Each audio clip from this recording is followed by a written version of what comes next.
Garuda Express, an international courier service. Megastar Chiranjeevi 151వ సినిమాగా ఉయ్యాలవాడ నరసింహారెడ్డి చేస్తున్నారు. ఈ భారీ చిత్రానికి స్టైలిష్ డైరెక్టర్ సురేందర్ రెడ్డి దర్శకత్వం వహించనున్నారు. కొనిదెల ప్రొడక్షన్ కంపెనీ బ్యానర్ పై mega power star Ram Charan ఈ చిత్రాన్ని నిర్మిస్తున్నారు. ప్రస్తుతం ప్రీ ప్రొడక్షన్ వర్క్ జరుపుకుంటున్న ఈ చిత్రాన్ని ఆగస్టులో ప్రారంభించేందుకు ప్లాన్ చేస్తున్నారు. ఇదిలా ఉంటే స్వాతంత్ర సమరయోధుడు ఉయ్యాలవాడ నరసింహారెడ్డి జీవిత కథతో ఈ సినిమాని రూపొందిస్తున్న విషయం తెలిసిందే. అందుకని ఈ చిత్రానికి ఉయ్యాలవాడ నరసింహారెడ్డి అనే టైటిల్ పెట్టనున్నట్టు జోరుగా ప్రచారం జరుగుతుంది. ఇక ఈ టైటిల్కి సంబంధించి లేటెస్ట్ న్యూస్ ఏమిటంటే ఉయ్యాలవాడ నరసింహారెడ్డి అనేది వర్కింగ్ టైటిల్గా పెట్టారట. ఇంకా టైటిల్ ఏమిటి అనేది నిర్ణయించలేదట. ఈ చిత్రాన్ని తెలుగు, తమిళ్, హిందీ భాషల్లో రూపొందిస్తున్నారు.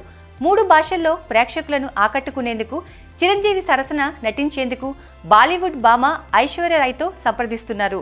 అందుకని 3 భాషల ప్రేక్షకులకు రీచ్ అయ్యేలా టైటిల్ పెట్టాలనుకుంటున్నారట. త్వరలోనే టైటిల్ ఏమిటి అనేది అఫీషియల్గా అనౌన్స్ చేస్తారని సమాచారం. మరి ఏ టైటిల్ పెడతారో చూడాలి.